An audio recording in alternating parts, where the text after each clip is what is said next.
On Iran, Madam Secretary, I remain concerned that the Department is not fully implementing the Iran sanctions law. Can you comment on the status of the 5 companies that the administration waived sanctions against?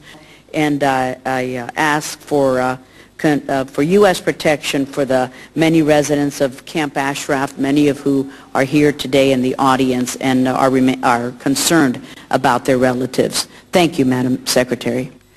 Mr. Sherman, the ranking member on the Subcommittee on Terrorism, Nonproliferation and Trade. As to an organization known as the MEK, the U.S. Circuit Court of Appeals for the District of Columbia has required the State Department to review its decision. A number of well-respected foreign policy experts have said the MEK ought to be taken off the list. This is the only thing that Howard Dean and John Bolton agree on. Not to mention General James Jones, Bill Richardson, and Lee Hamilton recently. I asked for a classified briefing of the relevant subcommittee. The State Department refused because of the litigation. The Intelligence Committee provided it. And frankly, after that classified briefing, I thought that perhaps there was nothing done this century that justified the MEK being on that list, and it provided substantial ammunition to the belief that the MEK is on the list as part of a peace offering or a concession to Tehran.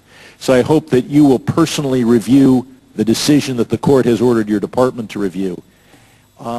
Judge Poe, the Vice Chair of the Subcommittee on Oversight and Investigations. I believe, like you, that deep down in our soul, everybody in the whole world has this burning desire for freedom. However you want to call that or define it, that's the way people are. And I believe that it exists probably as well as any place in the country of Iran.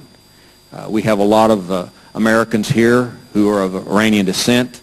Many of them have family in Camp Ashraf. Many of them have lost family who have been killed in Camp Ashraf. They have family in Iran. And I believe those young people in Iran have that spirit of freedom. I have a question that I certainly don't know the answer to, but the United States throughout history takes the position usually that we support a country and then eventually we support the rebels or those who want to come in and take over that country. We've made that decision in Libya. I think the administration used actually the term, we support the rebels. And sometimes we do and sometimes we don't. I think there is no greater tyrant on earth than the little fellow from the desert, Ahmadinejad. And the way he treats his people, the way he's declared war really on everybody. When do we get to a point as a country in making these decisions like we did with Libya? When do we get to the point that we say, you got to go? We made that decision in Libya. When do we make that decision in Iran? You got to go. Well, Congressman, I think we have to support those who are struggling and fighting for their own freedom inside countries. And we do that in Iran, but it is unfortunate that this regime has exercised such oppression against its own people, has done everything possible to destroy the opposition. So we do support, and we will continue to support, and we will be very vocal in our support. But we also look at those moments, those hinges in history where there is an adequate critical mass of people that are willing to stand up for their own rights. And unfortunately, in many countries, it took a long time in the Soviet Union, as you know, and then countries began to move, and we were there with support for them. We see that now in the Middle East and North Africa. Iran is a tougher case, but we are going to do everything we can to support those who want that freedom.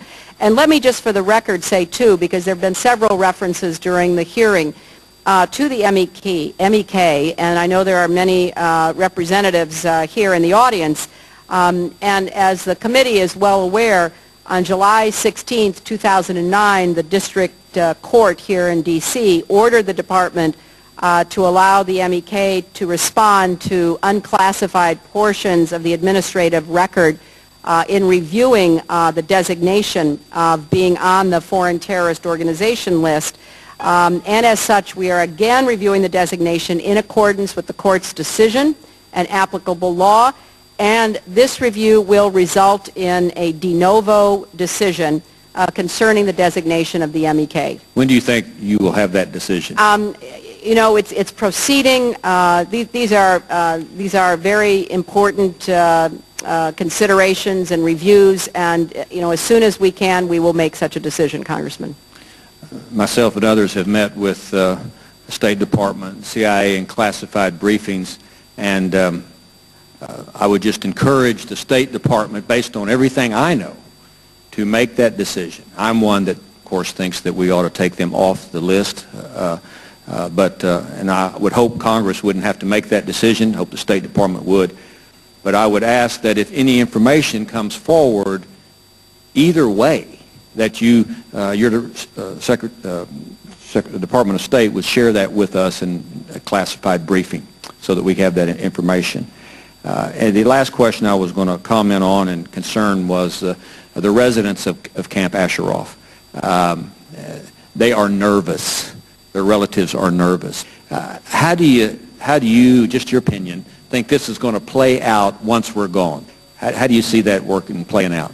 Well, first, let me say that we monitor this situation very closely. We try to investigate all of the assertions that are made. We know that adequate food and fuel under our supervision and pushing gets in, but we also know there are constant propagations that exist. So we are in a daily dialogue with the government of Iraq, with the United Nations, and we will continue to do everything we can. Question relates to the camp in Iraq, Camp Ashraf, where there are Iranian dissidents who are being continually harassed by various forms, in various forms, by agents of Iran, and also by some of Maliki's people as well. Now, one of the issues there are the loudspeakers. Apparently, large numbers of loudspeakers which blare propaganda into that area. I'm wondering whether you've taken this issue up, General, with Prime Minister Maliki, and whether we are pressing this issue, because that kind of psychological abuse is unacceptable. Have you raised this with Prime Minister Maliki? I will raise it with him, sir. Has it been raised before, do you know? I don't know. Okay, will you make sure that it is raised? I will. And we thank both of you again for your service. We'll see you over at the Visitor Center.